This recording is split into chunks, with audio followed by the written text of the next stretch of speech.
Bismillahirrahmanirrahim. Assalamualaikum warahmatullahi wabarakatuh. Alhamdulillahirabbil alamin wa bihi nasta'in wa ala umuri dunya waddin. Wassalatu wassalamu ala asrofil anbiya'i wal mursalin sayyidina wa maulana Muhammadin wa ala alihi wa sahbihi ajmain. Amma ba'du. Allahumma ma'al Qur'an, Allahumma ma'al Qur'an, Allahumma ma'al Qur'an. Halo semua. Perkenalkan, nama saya Muhammad Ja'far Ali, biasa dipanggil Ja'far, bisa dipanggil Farnajo, bisa dipanggil lain sebagainya. Asal saya asli Kediri, Jawa Timur. Ayah saya, ibu saya berasal dari Jawa semua, turunan Jawa semua, yang berasal dari kota Tahu, yakni Kediri. Kelahiran saya 2005. Kalau sekarang yang pasti umur 20 tahun bisa dibilang. Yang lainnya untuk perkenalan, untuk hobi ya. Untuk hobi saya hobi membaca, hobi menulis kalau lagi sendiri, kalau lagi gabut-gabut. Biasa saya mengisi waktu luang dengan membaca. Bisa membaca buku sejarah, buku cerita, buku tentang keilmuan dan lain-lain. Untuk pendidikan saya pertama kali sekolah di Taman Ceria, atau bisa dibilang Taman Kanak-kanak Taman Ceria, yang lokasinya berada di Pagu, Kediri. Dan untuk Madrasah Ibtidaiyah, saya ada di MI Miftahul Huda, Silir, desa kelahiran saya. Dan untuk Madrasah Sanawiyah, saya di MTS Madrasatul Quran selama 3 tahun. Dan selanjutnya ke jenjang aliyah, saya juga melanjutkan sama, yakni di Tebu Ireng, Madrasah Aliyah Madrasatul Quran Tebu Ireng, Jombang. Dan jenjang tingkat tinggi yakni di Ma'had Ali Yusuf Masyar MQ Madrasatul Quran, Ma'had Ali Yusuf Masyar. Dan untuk perkenalan yang lainnya, yakni apa ya, untuk tokoh figur inspiratif, saya punya 5 tokoh figur inspiratif yang mempunyai pengaruh dalam masa belajar saya, masa belajar di saat belajar di Ma'had Ali ini. Punya pengaruh besar lah dalam hidup saya. Yakni yang pertama, Kiai Haji Musta'in Syafi'i. Beliau ini yang merupakan kiai yang dimana beliau keilmuannya sangat luas, entah itu keilmuan Al-Quran dan tafsirnya, dan untuk kitab-kitab lainnya beliau sangat mumpuni. Menurut saya pengetahuannya sangat luas. Dan spesialnya Kiai Musta'in ini adalah kiai yang asli yang belajar di Tebu Ireng, jadi masih terikat lah sama Tebu Ireng, dan terutama MQ juga. Beliau dulu juga masih malah menangi setoran di Kiai Haji Sumasyar selaku pendiri MQ. Dan yang kedua ya, yang sudah terkenal lah, pasti kita sudah tahu, yakni Gus Baudin yang biasa dipanggil Gus Baha. Ya, saya punya motivasi dari beliau, dapat motivasi banyak dari beliau, terutama dari cara ngaji beliau, cara ngaji kitab beliau sangat, pengetahuannya sangat luas lah, sangat mendalam, terutama dalam ilmu-ilmu mantik. Dan untuk yang figur ketiga, yakni saya ngefans lah sama Ustadz Nuruddin, asal dari Sukabumi. Beliau ini adalah penulis sekaligus bisa dibilang ustadz muda yang beliau ini alumni Mesir. Keilmuan beliau ini bisa dibilang bukan hanya keilmuan filsafat saja, tapi keilmuan beliau lebih dari itu. Beliau bisa paham tentang ilmu mantik, ilmu bahasa dan lain-lain. Tapi dari beliau lebih mencolok ke ilmu filsafat. Dan yang saya kagumi dari beliau juga, yakni beliau ini penulis yang telah melahirkan banyak buku. Yang keempat, yakni Ustadz Adi Hidayat. Nah, Ustadz Adi Hidayat ini walaupun dalam walaupun beliau ini Muhammadiyah, tapi saya kagum pada keilmuan beliau yang begitu luas. Beliau ini bukan hanya bisa menjabarkan tentang keilmuan Al-Quran, tapi juga pada keilmuan lainnya, misalnya akidah, akhlak, terus ilmu lainnya. Bahkan matematika pun beliau ini sangat jago, tidak bisa diremehkan keilmuan beliau ini. Yakni yang kelima, yakni Ustadz Abdul Somad. Saya mengidolakan beliau karena cara beliau menyampaikan keilmuan beliau dalam menyampaikan pesan-pesan keislaman dengan dibarengi dengan humoris, dengan bukan hanya soal keilmuan saja, tapi tentang diselingi dengan guyonan-guyonan. Nah, cara beliau menyampaikan juga walaupun terkesan biasanya agak tegas, agak guyon-guyonnya, tapi isinya dalam penyampaian beliau daging semua isinya. Bisa menggugah hati kita. Oh, ternyata Islam itu sangat mudah. Oh, Islam itu ternyata sangat memperhatikan umatnya, begitu. Oke, langsung saja. Tapi yang pertama-tama syukur alhamdulillah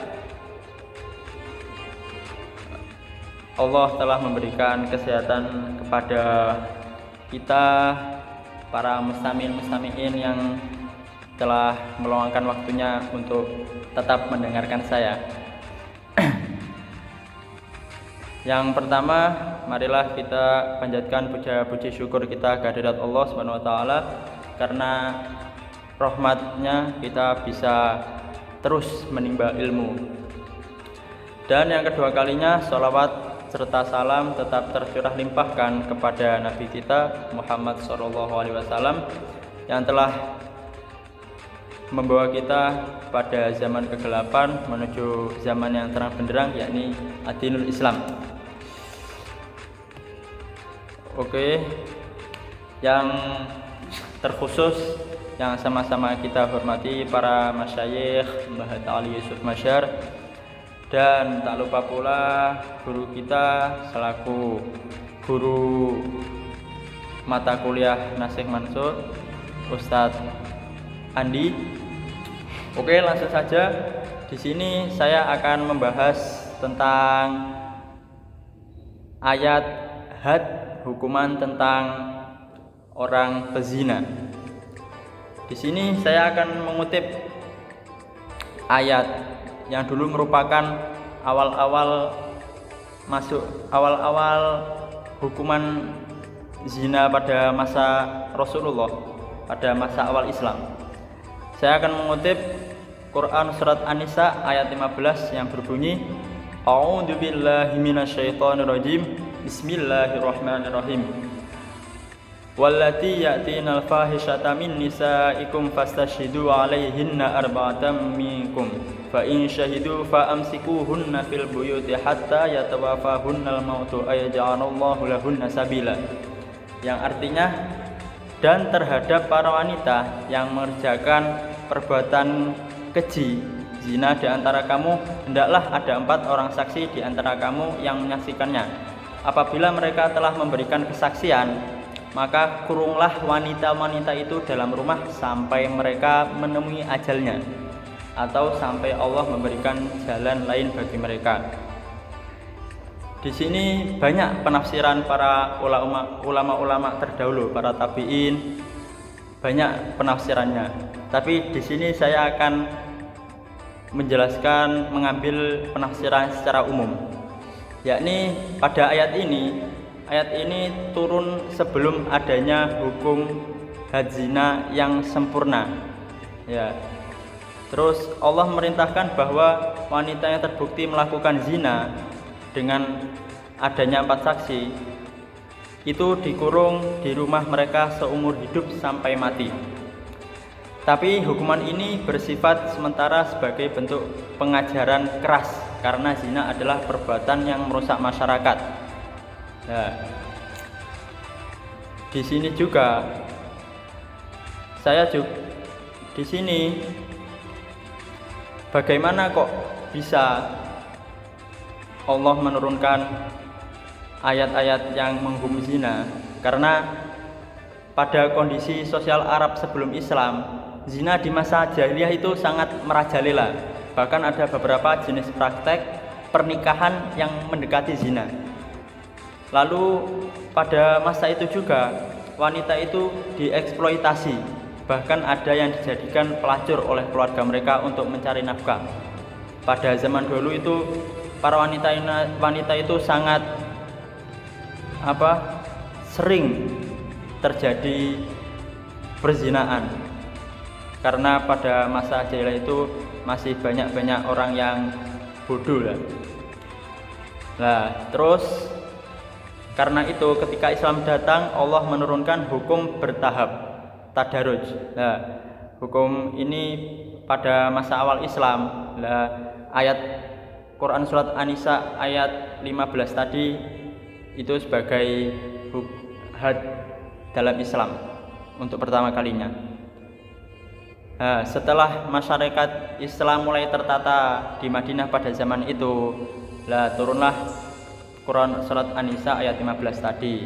Nah, hukum ini khusus ditujukan kepada wanita yang terbukti berzina. Tapi untuk menegakkan hukum ini, yaitu harus terbukti bahwa wanita itu berzina dengan dilihat 4 saksi. Nah, begitu. Lalu hukum had untuk pengurungan tadi dihapus oleh Quran. Dalam kitab Nasih Mansukh itu hanya dijelaskan untuk pada hadis. Tapi saya ini mengutip pada Quran surat An-Nur ayat 2, ini sama saja, berkesinambungan, saling sama, yakni Quran surat An-Nur yang berbunyi az-zaniyatu waz-zani fajlidu kull wahidin minhuma mi'ata jaldah. Perempuan yang berzina dan laki-laki yang berzina adalah tiap-tiap seorang dari keduanya 100 kali dera. Lalu hadis riwayat Muslim yang diriwayatkan dari Ubaidah bin Al-Samit, ia berkata kepada Rasulullah bersabda, ambillah dari diriku, sesungguhnya Allah telah memberi jalan keluar hukuman untuk mereka berzina. Jaka dan perawan yang berzina hukumannya didera 100 kali dan pengasingan selama 1 tahun. Sedangkan duda dan janda yang berzina hukumannya didera 100 kali dan dirajam. Lah, pada masa sahabat Ali dulu itu ada pelaku zina. Lalu Ali itu ditanya oleh para sahabat, apa hukuman untuk para pezina ini? Lalu Ali menjawab, Ali menghukum para pezina itu dengan untuk yang goiru, untuk yang muhson ini dijilid 100 kali dan dirajam. Lalu Ali menjawab, aku didera 100 kali dengan sunnah, lalu aku memerintahkan untuk dirajam karena kitabullah. Begitu.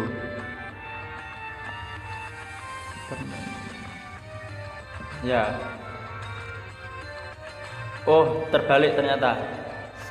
Aku menghukum pezina ini untuk didera 100 kali karena kitabullah, sedangkan untuk dirajam yakni karena sunnah Rasul. Berbicara tentang pezina, saya akan menjelaskan bahwa pezina itu dibagi menjadi dua, yakni pezina muhson dan pezina ghairu muhson. Untuk pezina muhson, yakni para pezina yang dimana mereka ini melakukan zina, tetapi mereka ini dalam keadaan sudah menikah. Jadi mereka melakukan zina pada waktu mereka ini sudah memiliki istri. Lalu mereka melakukan zina, ya ini dinamakan zina muhson, zina yang hukumannya nanti dirajam. Lalu untuk yang kedua yakni zina ghairu muhson, yang dimana pezina ini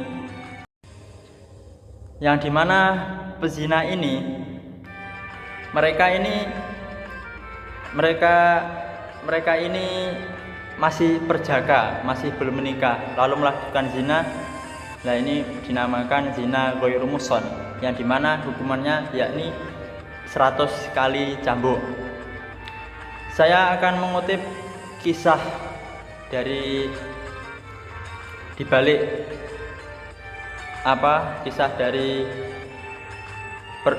hukuman dari ayat dari hadis tadi yang menjelaskan tentang hukuman cambuk dan hukuman zina. Nah, saya ini akan mengutip kisah dari sahabat Ma'is al-Malik al-Aslami. Beliau ini seorang sahabat Nabi dari kabilah Aslam. Pada suatu hari ia melakukan perbuatan zina dengan seorang wanita. Lalu kemudian dia ini sadar hatinya, ingin bertaubat, hatinya gelisah dan merasa sangat berdosa. Lalu dengan keimanan yang kuat, ia datang sendiri kepada Rasulullah SAW, lalu mengaku dan meminta ditegakkan hukum Allah atas dirinya. Hadis riwayat Muslim, Abu Dawud, An-Nasai, Al-Majah dan lainnya menyebutkan kisah detail ini. Ma'is datang kepada Nabi Muhammad SAW dan berkata, "Ya Rasulullah, aku telah berbuat zina, maka sucikanlah aku." Lalu Rasulullah SAW berpaling darinya seolah tidak mendengar beliau ini. Tapi Ma'is mengulangi hingga 4 kali. Hal ini dilakukan Nabi untuk memastikan apakah ia benar-benar sadar dengan pengakuannya. Lalu Nabi bertanya, "Apakah engkau gila?" Lalu Ma'is menjawab, "Tidak." "Apakah engkau mabuk?" Lalu Ma'is ini menjawab lagi, "Ternyata tidak." "Apakah engkau benar-benar tahu apa zina itu?" Lalu Ma'is ini menjawab, "Ya, aku berzina sebagaimana seorang laki-laki mendatangi istrinya." Nah, setelah pengakuan jelas dari Ma'is ini, Nabi SAW bersabda kepada para sahabat, "Bawalah dia dan rajamlah dia." Nah, lalu para sahabat ini merajam Maiz. Lalu ada riwayat tambahan dalam Sahih Muslim, ada tambahan kisah setelah di lain hari setelah Maiz dihukum, dua orang sahabat berkata, ada seorang sahabat ini yang menghibah. Nah, lalu berkata, lihatlah orang ini, yang dimaksud Maiz ya, Allah telah menutup dosanya, tapi ia malah menyerahkan dirinya hingga dirajam seperti anjing. Lalu Rasulullah SAW ini mendengar ucapan para sahabat tadi. Lalu beberapa waktu kemudian lewat jenazah dua orang sahabat yang gugur dalam jihad. Nah, lalu Nabi bersabda, keduanya sekarang berada di surga, dan demi Allah, Maiz pun sekarang sedang berenang di sungai surga. Nah, ini menegaskan bahwa meskipun dihukum, Maiz ini telah diampuni Allah karena taubatnya yang tulus. Penjelasan tabi'in dan mufasir ini, kisah Maiz menjadi bukti bahwa had zina ditegakkan setelah turunnya Quran surat An-Nur 2, yaitu dera bagi ghairu muhsan dan rajam bagi muhsan. Maiz ini termasuk yang muhsan tadi ya. Lalu Ibnu Katsir dalam tafsir Al-Quran Al-Azim menyebutkan kisah Al-Maiz dan Al-Ghamidiyah sebagai bukti praktek hukum rajam. Saya hanya menyebutkan yang kisah Maiz saja tadi ya. Menegaskan bahwa Quran surat An-Nur tadi tidak menafikan rajam karena ayat itu berlaku bagi ghairu muhsan, sedangkan untuk muhsan hukumnya diperinci dengan sunnah yang tadi. At-Tabari, hukum rajam untuk muhsan adalah ijma' sahabat, dibuktikan dengan kasus Maiz dan wanita dari suku Gomid yang tadi. Yang berikutnya yakni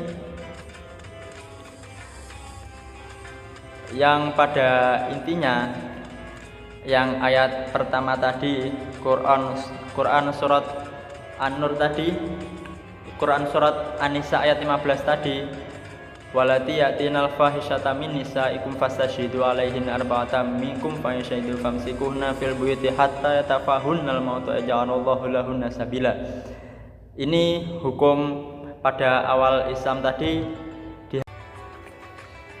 Yang ayat tadi bahwa hukuman yang pertama kali untuk para pezina yakni dihukum dengan dikurung di rumah sampai menemui ajalnya.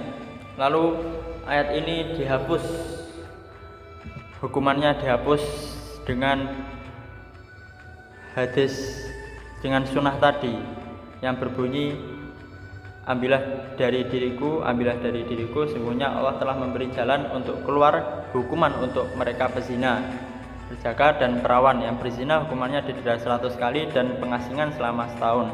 Sedangkan duda dan janda yang berzina hukumannya didenda 100 kali dan dirajam.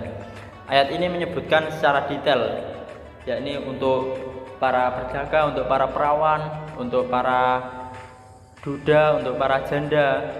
Nah, ini semua ini disebutkan semua untuk hukumannya. Dan pada Quran surat An-Nur juga yang berbunyi az-zanatu waz-zani fajlidu kulla wahidin minhuma mi'ata jaldah. Artinya perempuan yang berzina dan laki-laki berzina adalah tiap-tiap seorang dari keduanya 100 kali dera. Nah, itu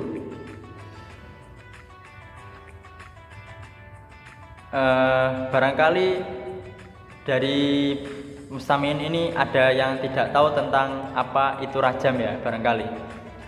Hukuman rajam ini, definisi dari hukum rajam yakni mengutip dari Kamus Besar Bahasa Indonesia KBBI, rajam adalah hukuman atau siksaan badan bagi pelanggar hukum agama, yakni orang yang berzina dengan lemparan batu dan sebagainya. Yakni orang yang melakukan zina, ini saya jelaskan secara detail ya. Ini tubuhnya dikubur, lalu disisakan kepalanya. Lalu mereka ini, para pezina ini yang dihukum rajam, nanti akan dilempari kepalanya dengan batu sampai mati ya. Lalu pasti kita bertanya-tanya ya, kenapa sih di Indonesia tidak diterapkan hukuman untuk para pezina ini? Padahal kan Indonesia kan mayoritas penduduknya kan mayoritas menganut agama Islam. Nah, di sini saya jelaskan. Indonesia tidak memberlakukan sistem hukum cambuk dan rajam secara menyeluruh karena beberapa faktor utama. Yang pertama, yakni Indonesia adalah negara yang hukum positifnya didasarkan pada sistem hukum nasional yang menjunjung prinsip hak asasi manusia (HAM), sehingga hukum pidana Islam seperti rajam, cambuk ini sulit diterapkan secara mutlak karena dengan dianggap bertentangan dengan perlindungan HAM. Lalu yang kedua, Indonesia ini pada dasarnya ya bukan negara Islam secara menyeluruh yang menerapkan hukum syariat sebagai dasar konstitusinya, melainkan negara yang majemuk dengan penduduk beragam agama, sehingga penerapan hukum khusus seperti itu tidak memungkinkan untuk diberlakukan secara umum.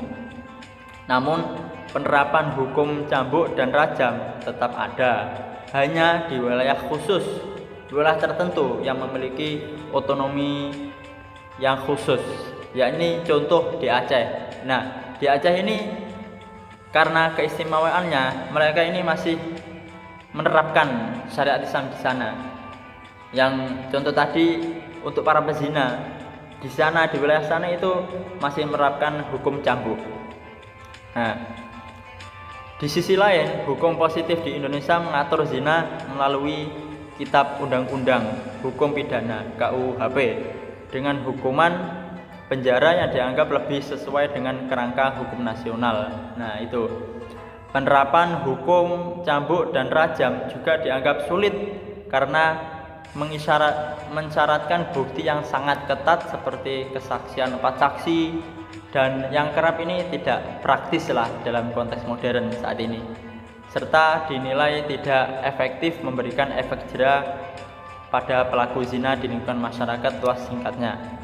Hukum cambuk dan rajam juga tidak diberlakukan di Indonesia secara umum karena keterbatasan konstitusional, pluralitas agama dan budaya, perlindungan hak asasi manusia ini, serta pertimbangan praktis dalam penegakan hukum. Nah, kecuali di daerah Aceh tadi ya, yang memiliki penerapan khusus. Nah, di sini saya akan jelaskan juga ya hukuman untuk para pezina di detailnya, hukuman para pezina di Indonesia, yakni berdasarkan Undang-Undang Nomor 1 Tahun 2023 tentang pasal KUHP, tindakan zina di Indonesia diatur dalam pasal 411 dengan hukuman pidana yang paling lama ini 1 tahun penjara atau denda paling banyak kategori 2, yakni sekitar 10 juta. KUHP juga mengatur larangan hidup bersama atau biasa kita sebut ini kumpul kebo dalam pasal 412 dengan ancaman hukuman penjara paling lama 6 bulan atau denda paling banyak kategori 2. Tindak pidana zina ini termasuk delik aduan, artinya proses hukum ini hanya bisa berjalan jika ada pengaduan dari suami atau istri bagi yang sudah menikah, nah, atau orang tua anak bagi yang belum menikah. Pengaduan ini bisa ditarik kembali sebelum pemeriksaan di pengadilan dimulai. Sebelumnya KUHP lama hanya mengatur perzinaan bagi pelaku yang sudah terikat perkawinan, sedangkan KUHP baru ini memuat pengaturan yang lebih luas mengenai zina tanpa mensyaratkan status perkawinan pelaku ya. Jadi hukuman untuk pelaku zina di Indonesia adalah maksimal 1 tahun penjara atau denda 10 juta. Sedangkan untuk yang hidup bersama seperti suami istri di luar nikah maksimal 6 bulan penjara atau denda 10 juta. Nah, bagi saman-saman ini generasi muda untuk hati-hati ya. Janganlah kalian ini mendekati, sekalipun mendekati zina. Nah, dalam Al-Qur'an itu dijelaskan wala taqrabu zina, janganlah kalian mendekati zina. Nah, kenapa ayat di sini ya, ini saya agak cerita, agak menjelaskan lebih untuk motivasi kalian ya. Kenapa Al-Qur'an itu hanya memaparkan wala taqrabu zina, mengapa tidak janganlah kalian berzina, langsung dalam konteks janganlah kalian berzina. Mengapa Al-Qur'an langsung janganlah mendekati zina? Nah, karena mendekati saja ini oleh Allah itu sudah dilarang. Karena dengan mendekati zaman ini, zaman nyoba-nyoba untuk mendekati zina. Nah, ini akan peluang besar untuk zina ini lebih mendekati, sangat dekat. Jadi Allah menegaskan untuk jangan mendekati. Nah, mendekati ini tidak boleh, apalagi zina. Dan zina ini termasuk hukuman yang termasuk perbuatan yang dosa besar ya. Makanya Allah menurunkan hukuman ini sangat termasuk sadis ya. Untuk yang tadi yang masih berjaka, yang zaman-zaman ini yang generasi muda yang masih belum menikah. Ya, ini kalau zaman masih menangi di zaman dulu, ini hukumannya dicambuk 100 kali. Itu. Tapi untuk sekarang sampean nanti kalau melakukan zina nanti dihukum 1 tahun penjara atau denda 10 juta. Itu. Nah, untuk itu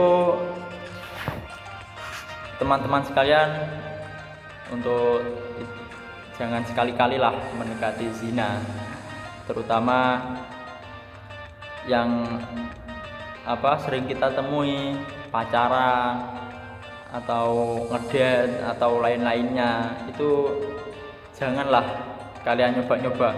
Walaupun sekarang zaman Anda sendiri jomblo, tidak apa-apa, tidak masalah. Yang penting Anda sekarang fokus pada diri Anda sendiri. Lakukan apa yang ingin Anda lakukan sekarang untuk bekal pada masa mendatang.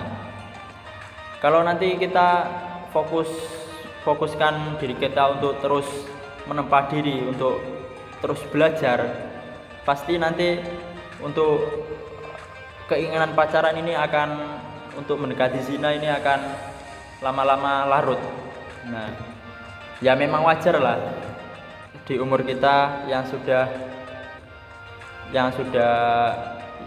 20 tahun ini pasti ingin pacaran itu ya ada, tapi janganlah sekali-kali kalian mendekati zina itu, karena itu termasuk hal yang mendekati zina.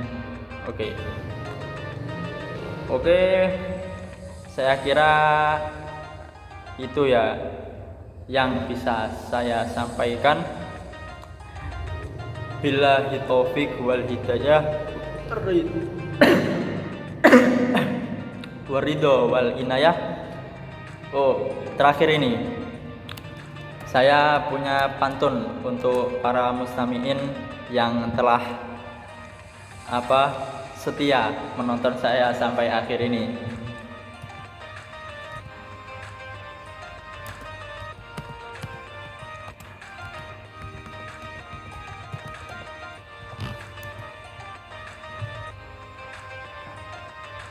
Saya punya pantun.